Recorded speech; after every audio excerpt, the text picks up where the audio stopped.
Roxy Migurdia, a verdadeira lenda além da aparência.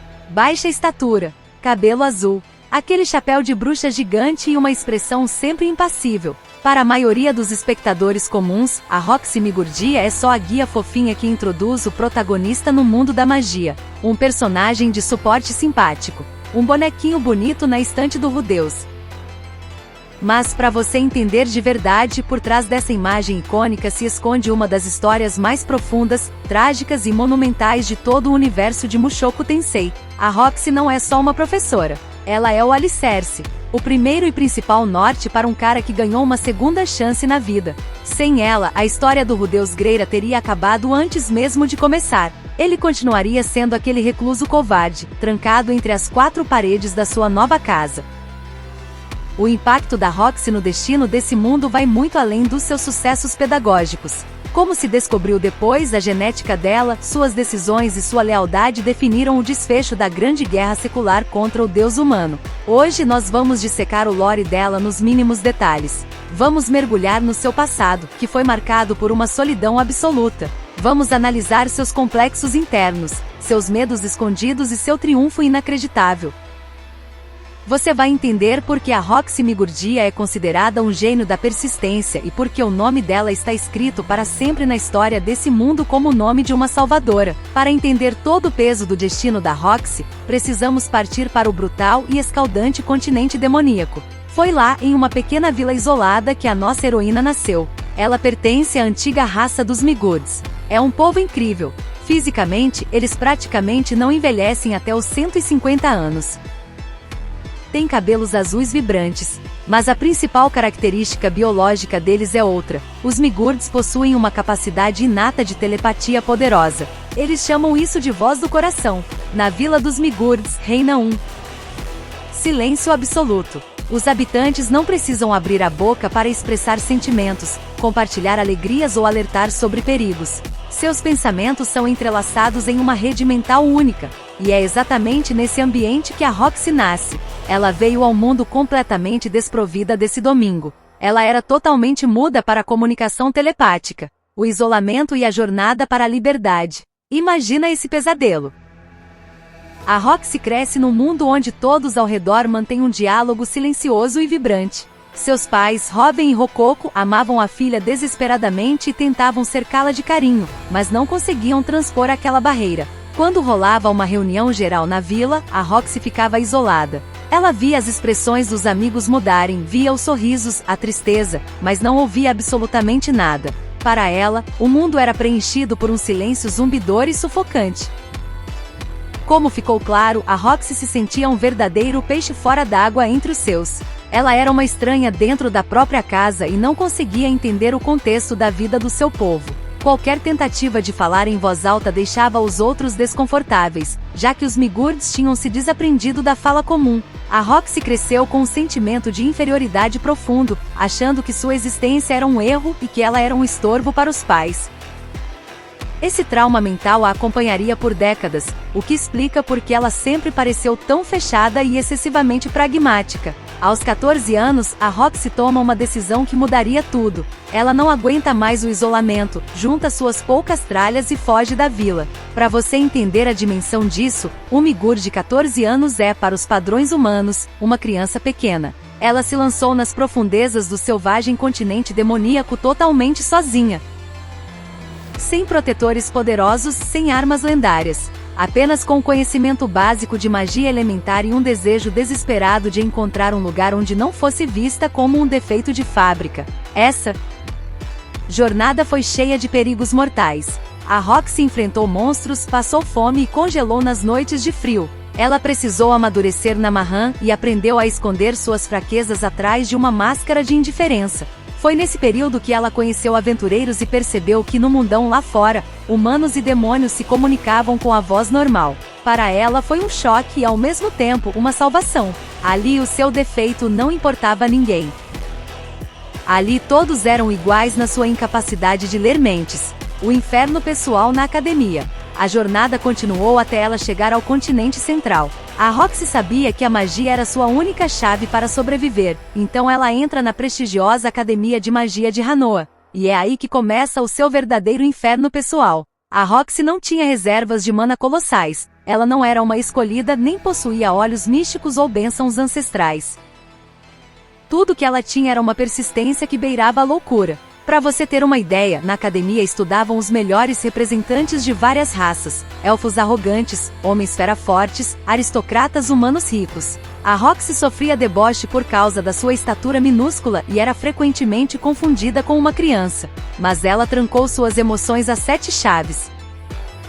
Passava dias e noites nas bibliotecas, decorava fórmulas complexas de feitiços e treinava o controle de mana até o nariz começar a sangrar. Como se descobriu, seu estilo mágico foi formado pela necessidade de economizar recursos. Ela não podia desperdiçar feitiços, cada ação precisava ser matematicamente precisa e eficaz. E essa abordagem deu frutos. A Roxy se formou antes do tempo e conquistou o prestigiado posto de Mago Santo da Água. Para aquela jovem demonesa, foi um triunfo inacreditável, mas por dentro, a criança solitária da Vila Silenciosa ainda vivia. Ela ainda duvidava do seu próprio valor. O encontro com Rudeus Greira. Com o diploma na mão, a Roxy começa a trabalhar como tutora itinerante. Precisava de dinheiro e experiência. E um dos contratos a leva para a tranquila Vila de Buena, contratada por Paul Greira, o cavaleiro local, para ensinar magia ao seu filho pequeno. A Roxy foi para lá com uma certa atitude, ela era uma maga santa, orgulhosa das suas conquistas. Achava que ensinar uma criança humana de 5 anos seria uma tarefa simples, até entediante. Mas para você entender, esse encontro virou sua percepção de realidade de cabeça para baixo. Aquele menino era Rudeus Greira, que possuía a mente de um adulto de 34 anos de outro mundo e um potencial de mana assustador. Logo no primeiro dia, a Roxy decide exibir suas habilidades e lança feitiços básicos. Mas quando Rudeus assume o controle, o mundo dela começa a desmoronar. O menino usa feitiços sem encantamento. Ele não pronuncia longos versos rituais, ele simplesmente concentra a energia e cria fluxos poderosos de água. Para Roxy, aquilo foi um choque colossal. Ela gastou anos de vida, esfolou as mãos, decorou milhares de linhas de feitiços para atingir o seu nível. E aquela criança de 5 anos fazia o mesmo com um estalar de dedos. A Roxy passou por uma crise profunda de orgulho. Ela sentiu medo e se sentiu um nada perto daquele gênio mirim. Na cabeça dela, os velhos complexos voltaram. Para que serve um professor se o aluno já supera em tudo? Porém, é aqui que a grandeza do caráter da Roxy brilha. Ela não se rendeu à inveja nem desistiu. Como se viu, a Roxy encontrou forças para reconhecer a genialidade do Rudeus e decidiu que se o destino lhe deu aquele aluno, ela tinha que se entregar de corpo e alma. Ela reestruturou o programa de ensino, parou de ensinar textos secos e começou a explicar a essência da magia, a física, a estrutura e a lógica. Ela ensinou a combinar elementos. A Roxy não foi só uma instrutora para o Rudeus, ela foi sua guia para o pensamento sério. Ela o forçou a respeitar o poder mágico, em vez de apenas brincar com ele. O momento mais importante e emocionante dessa relação inicial é, sem dúvida, o exame final. Para você entender, o Rudeus sofria de um trauma psicológico gravíssimo. Na vida passada foi espancado brutalmente por colegas e ficou anos sem sair de casa. Esse medo migrou para o novo mundo. O Rudeus tinha pavor de sair do terreno da mansão dos Greira. Sair do portão era, para ele, equivalente a uma execução. Ele tinha ataques de pânico e suava frio. A Roxy não sabia desse trauma. Para o exame final, ela precisava levá-lo ao campo para demonstrar um feitiço de nível santo, a nuvem de tempestade. Ela simplesmente monta no cavalo, pega o Rudeus e atravessa o portão. Ela passeia pelo mercado local, fala com comerciantes e cumprimenta os moradores. Para o Rudeus, esse momento foi um renascimento. Ele ia atrás da Roxy, segurando a capa dela, vendo como a vida ao redor fluía de forma pacífica. Ele percebeu que as pessoas lá fora não queriam destruí-lo. Elas sorriam e respeitavam a Roxy. Ela seguia em frente de cabeça erguida, e sua confiança era transmitida ao menino. Na verdade, esse gesto simples e cotidiano para Roxy destruiu uma parede de medo de anos na alma do Rudeus. Ela o salvou de um confinamento mental eterno. Como se descobriu depois, foi por esse feito que o Rudeus começou a, literalmente, idolatrar a Roxy. O ícone, o luto e a salvação no labirinto. Ela virou o símbolo de liberdade, luz e salvação para ele. O Rudeus criou um culto ao nome dela, guardava a calcinha dela como se fosse uma relíquia sagrada. Pode parecer cômico, mas por trás da piada existe uma gratidão profunda de alguém que ganhou uma nova vida. A própria Roxy por muito tempo não entendeu por que o Rudeus a tratava com tanta devoção. Ela achava que tinha apenas feito o seu trabalho como tutora. Esse contraste entre a modéstia dela e a lealdade fanática dele é um dos pontos altos da relação dos dois. Depois de terminar o ensino em Buena, a Roxy vai embora. Ela entende que não tem mais nada para ensinar ao Rudeus. Ele a superou. Ela vai para o reino de Chirone, onde se torna a maga pessoal do príncipe Pax. Esse período foi difícil, já que o Pax se revelou um tirano mimado e perverso. Mas então ocorre um evento que abalou o mundo todo, a grande catástrofe de teletransporte. A região de Fitoa desaparece inteira num flash de luz. Centenas de milhares de pessoas são espalhadas pelos cantos mais distantes e perigosos do planeta. Para você ter uma noção, a Roxy larga na hora sua vida segura e confortável na corte. Assim que chegam os boatos de que a família Greira sumiu, ela não hesita um segundo. Ela sabia que as chances de sobrevivência eram mínimas, mas o senso de dever e o amor pelo aluno a empurraram para frente. Ela parte para o continente demoníaco, o mesmo lugar que ela deixou com vergonha anos atrás. Lá, ela se junta a antigos companheiros do Paul, a elfa Elinalise Dragonruad e o anão Talhan. O trio inicia uma operação de busca em larga escala.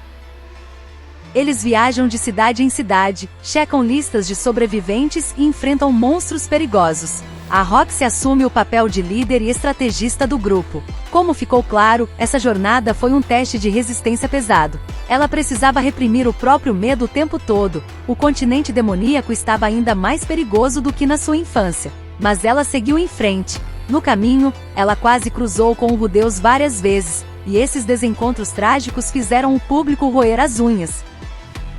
Mesmo assim, a Roxy não arredou o pé. Ela visita sua vila natal, uma cena incrivelmente emocionante. A Roxy reencontra os pais após décadas e vê que eles não guardam mágoas, eles a amam.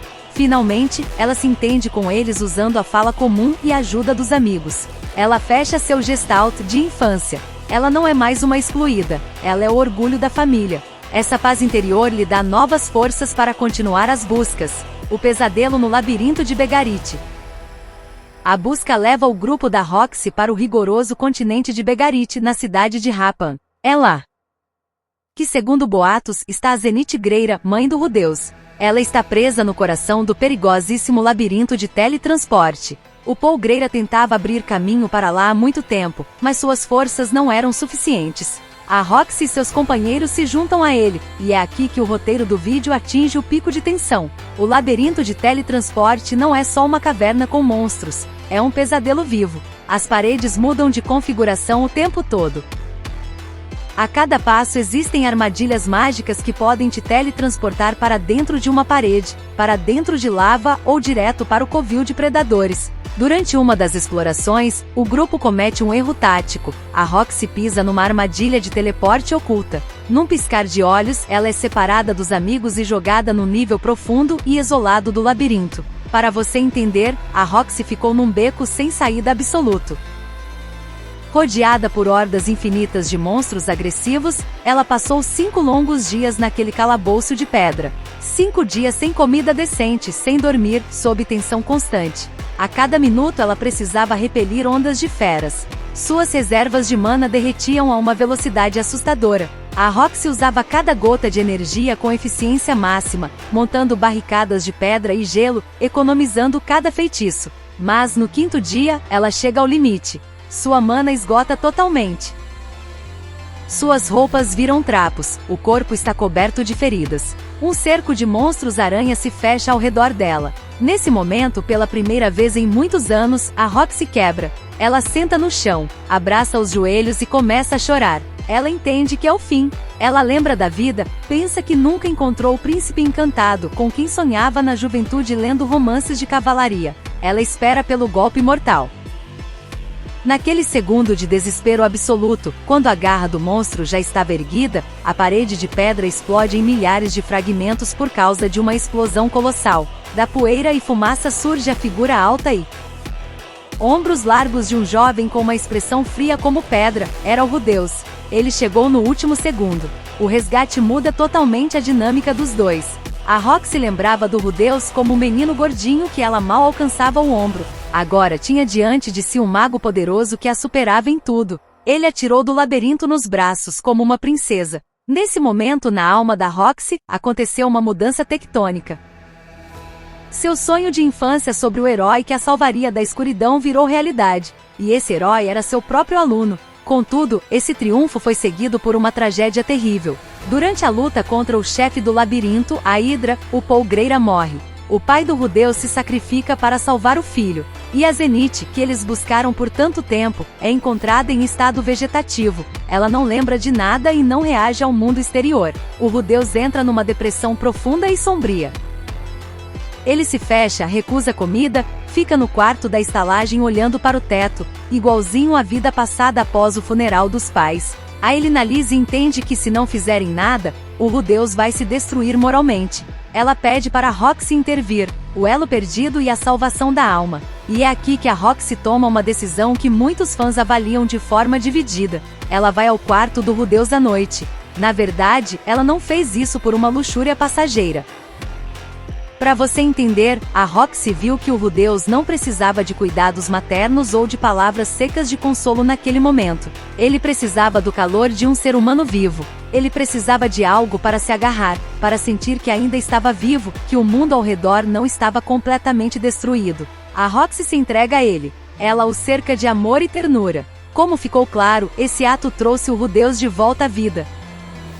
Isso gerou uma onda de debates entre os fãs. Mas, no contexto do mundo brutal de Mushoku Tensei, aquilo foi a salvação de uma alma. Os papéis deles mudaram definitivamente. A Roxy deixou de ser apenas um ideal distante para se tornar a mulher que compartilhou com ele a sua dor mais profunda. Após retornarem a Sharia, o Rudeus declara que a Roxy será sua segunda esposa. Naquela época, ele já era casado com a Sylphiette, que estava grávida. Para você entender, nesse momento a Roxy sentiu uma culpa colossal. Ela temia destruir a felicidade do Rudeus e se considerava uma destruidora de lares, que se enfiou no meio de uma família ideal.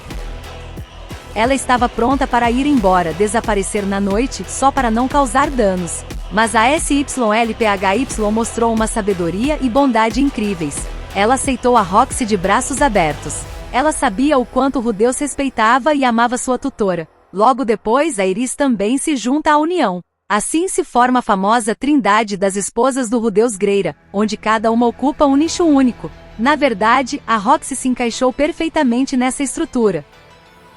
Ela virou o centro intelectual e acadêmico da família. Se a SYLPHY era a guardiã do conforto doméstico e a Iris era a força de combate imparável e protetora, a Roxy assumiu as questões de educação, lógica e ciência. Ela vira professora na Academia de Magia de Hanoa e educa as crianças, tanto as suas quanto as da SYLPHY e da Iris. Para você ter noção, a mente pragmática dela salvou a família de crises financeiras e organizacionais diversas vezes. A Roxy mantinha um controle rígido de despesas, planejava os estudos das crianças e traduzia textos antigos. Ela se tornou a principal conselheira do Rudeus. Quando ele tinha dúvidas sobre intrigas políticas ou pesquisas mágicas complexas, ele sempre ia até a Roxy. A cabeça fria dela e a capacidade de analisar fatos sem emoções inúteis equilibravam a emotividade excessiva dele. Eles se tornaram parceiros ideais. O casamento era mantido por um respeito mútuo profundo.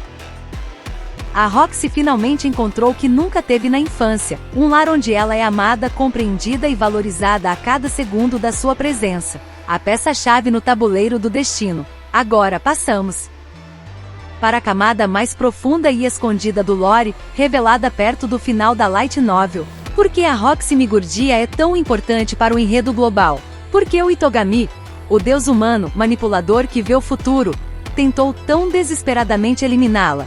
Para você entender, o Itogami tentou matar a Roxy várias vezes. Foi ele quem armou a armadilha no labirinto de teletransporte. Depois ele tentou infectá-la com uma doença mortal, a petrificação, durante sua gravidez. Na verdade, o Itogami tinha pânico da Roxy, e o motivo não era o poder de combate dela. A Roxy, embora fosse uma maga santa, não podia competir com seres de nível divino. O Itogami temia a descendência dela. Como foi revelado de acordo com as profecias e linhas de destino que o Itogami via, a Roxy deveria dar à luz uma criança que seria o fator-chave para sua destruição final. Essa criança foi a Lara Greira. A Lara Migur Greira é um ser único. Ela herdou o sangue dos Migurds da mãe e o potencial de mana colossal e a proteção contra maldições do pai. Diferente da Roxy, a Lara nasceu com uma telepatia incrivelmente desenvolvida. Ela é capaz de não apenas conversar por pensamentos, mas falar com animais sagrados, prever o futuro e sentir a teia do espaço. A Lara é aquela salvadora profética que no futuro se unirá ao deus dragão Orsted. Ela encontrará o caminho para selar o Itogami permanentemente em sua dimensão. A Roxy, sem saber, tornou-se uma figura central num jogo de xadrez de proporções bíblicas. Cada decisão dela, fugir da vila, entrar na academia, ir para Buena, foram tijolos na muralha que acabaria por esmagar o deus humano. O Itogami via isso. Ele entendia que se a Roxy sobrevivesse e unisse seu destino ao do Rudeus, seu governo chegaria ao fim. Portanto, sua sobrevivência no labirinto e sua cura de doenças não são apenas sorte. É a vitória do destino sobre a vontade de um manipulador cruel. A Roxy Migurdia é o escudo vivo desse mundo, a mulher cuja existência garantiu a salvação da humanidade no futuro. A Roxy Migurdia viveu uma vida longa e incrivelmente intensa. Ela viu o marido crescer e se tornar o mago mais forte da era. Ela viu seus filhos e netos crescerem. Graças à biologia dos Migurds, ela quase não mudou fisicamente, permanecendo a mesma pequena maga de chapéu gigante, mesmo quando o Rudeus já partia devido à velhice. Na verdade, o legado dela é gigantesco. Ela escreveu vários livros fundamentais sobre magia de água, usados por gerações de magos em todo o continente. Ela reformou o sistema de ensino na Academia de Hanoa, tornando-o mais acessível para raças pobres. Mas sua maior conquista é, claro, o próprio Rudeus. Até o seu último suspiro, o Rudeus guardou aquela estatueta de madeira da Roxy. Para ele, ela permaneceu para sempre como uma deusa. E é justo. A Roxy provou ao mundo todo que você não precisa nascer escolhido, não precisa ter poderes roubados de nascença para mudar o curso da história. A menina que não sabia falar por pensamentos na vila de telepatas ensinou o mundo todo a respeitar o poder da vontade humana e do conhecimento. Ela fez o caminho de uma excluída solitária para a mãe da salvadora do mundo e esposa do maior mago. E a história dela é o verdadeiro coração de Mushoku Tensei.